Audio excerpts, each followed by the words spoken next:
Баршаңызға ассаляму алейкум достар. Бүгін сіздермен бірге татар халқының ұлттық тәтті тағамы чак-чак рецептісімен бөлісемін. Ең алдымен ыдысымызға жұмыртқа және тұз саламыз. Бұның бәрін жақсы араластырамыз. Содан соң массамызға ұнымызды біртіндеп қоса отырып, жұмсақ қамыр илейміз.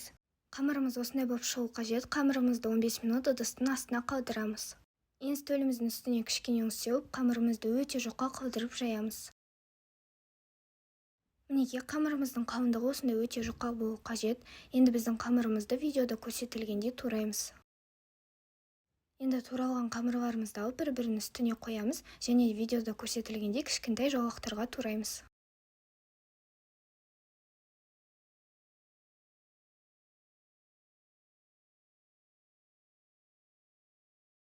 Енді ысып тұрған майымызға бір уыс қамыр саламыз және де араластыра отырып қоңырлау түске дейін қуырамыз.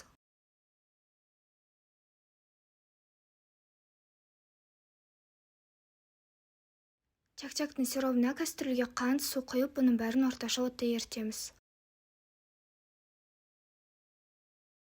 Енді еріген массамызға балымызды саламыз және балымыз ерігенше дейін қайнатып ерітеміз. Біздің сиропымыз дайын. Енді қуырылған қамырымызға суымаған әлі сиропымызды құямыз және бұның бәрін жақсы араластырамыз. Мінекей достар, біздің чак-чактарымыз дайын. Чак-чактар өте құтырлақ болып шығады және өте дамды болып шығады. Сіздерге дайындауға кеңес беремін, сіздердің отбасыларыңызға ұнайды деген ойдамын. Ал егер осы видеоны солай қойып, каналға жазылуды ұмытпаңыздар. Баршаңызға ассаляму алейкум.